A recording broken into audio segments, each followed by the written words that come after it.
Direct ಆಗಿ ಬನ್ನಿ, ಪರವಾಗಿಲ್ಲ. ನಿಮ್ಗೇನಾರು ಇದ್ರೆ ಡೈರೆಕ್ಟ್ ಆಗಿ ಕೇಳಿ. ಯಾಕಂದ್ರೆ ಇಂಡೈರೆಕ್ಟ್ ಆಗಿ ಟಾಂಟ್ ಕೊಡೋನು ನಾನಲ್ಲ, ನನ್ನ ಸ್ನೇಹಿತರು ಅಲ್ಲ. ಅದು ಯಾವ್ದೋ ಒಂದು ವಾಹಿನಿ ಆತರ ಮಾತಾಡಿದ್ರು ಅಂತ ಮಾತ್ರಕ್ಕೆ ತಪ್ಪಾಗ್ಬಿಡುತ್ತೆ ಸರ್. ಎಲ್ಲರಿಗೂ ಇವತ್ತು ಉಪಸ್ಥಿತಿ ಇದ್ರೆ ಮಾಧ್ಯಮ ಮಿತ್ರರಿಗೆ ನಾನು ಒಂದು ಮಾತು ಹೇಳಕ್ ಇಷ್ಟಪಡ್ತೀನಿ. ನನ್ನೊಬ್ಬ ಸ್ನೇಹಿತ ಬೆಳಿಗ್ಗೆ ಚಿತ್ರಮಂದಿರಕ್ಕೆ ಹೋಗ್ತಾನೆ. ಹೋಗ್ಬಿಟ್ಟು ಅವ್ರು ಹೇಳ್ತಾರೆ, ಈ ಮಾತಿನ ಯಾಕೆ ಹೇಳ್ತಾ ಇದೀನಿ ಅಂದ್ರೆ, ನನ್ನ ಹುಡುಗ ಸರ್, ಅವನಿಗೇನಾದ್ರು ತೊಂದರೆ ಆದ್ರೆ ಫಸ್ಟ್ ಎದೆ ಕೊಟ್ಟು ಎದುರುಗಡೆ ನಿಂತ್ಕೊಳ್ಳೋದು ನಾನು, ಆಮೇಲೆ ಅವನಿಗೆ ತೊಂದರೆ ಆಗುತ್ತೆ. ಓಕೆ, ಅವನೊಂದು ಮಾತು ಹೇಳ್ತಾನೆ, ಇವತ್ತಿಂದ ಕಿಚ್ಚ ಬಾಸ್ ಅಂತ ಕರೆಯೋದು ನಿಲ್ಸಿ, ಕಿಚ್ಚ ಮಾಸ್ ಅಂತ ಕರೀರಿ ಅನ್ಬಿಟ್ಟು ಅದನ್ನೇ ಕೇಕ್ ಮೇಲೆ ಹಾಕೊಂಡು ಬರ್ತಾರೆ.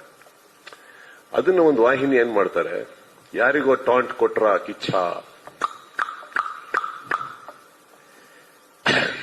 ಇದಾದ್ಮೇಲೆ ಏನಾಗುತ್ತೆ, ಸಪೋಸ್ ಯಾರ್ದೋ ಫ್ಯಾನ್ಸ್ಗಳು ಅವ್ರಿಗೆ ಥ್ರೆಟನ್ ಮಾಡಿ ಅವ್ರಿಗೆ ಏನಾರು ಹೆಚ್ಚು ಕಮ್ಮಿ ಮಾಡಿದ್ರು ಅನ್ಕೊಳ್ಳೋಣ, ಅದಕ್ಕೆ ನಾ ಬಿಡಲ್ಲ. ಮಾಡಿದ್ರು ಅನ್ಕೊಳ್ಳೋಣ, ಆ ವಾಹಿನಿ ಜವಾಬ್ದಾರಿ ತಗೊಂತಾರ ಸರ್? ಯಾಕಂದ್ರೆ ಫಸ್ಟ್ ಸ್ಟಾರ್ಟ್ ಮಾಡಿದವ್ರೆ. ಈ ಪರ್ಸ್ಪೆಕ್ಟಿವ್ ಇಲ್ವಲ್ಲ ಸರ್. ಇವಾಗ ಫಾರ್ ಎಕ್ಸಾಂಪಲ್ ಅವ್ರು ಯಾವ ವಾಹಿನಿ ಅವರು ಇದನ್ನ ಮಾಡಿದ್ರು, ಅವ್ರ ಯಜಮಾನಂಗಂತ ಅವ್ರ ಯಜಮಾನರಿಗೆ ಕರೆಯೋದು ಬಾಸ್ ಅಂತಾನೆ ಅಲ್ವಾ? ನಾನು ಹಂಗಾರೆ ಅವ್ರ ಬಾಸಿಗೆ ಹಾಕದ್ನ ಕೇಕ್ ಮೇಲೆ? ಯಾರು ಸರ್? ಈಗ ನಾನು ನನ್ನ ತಂದೆ ಕರೆಯೋದು,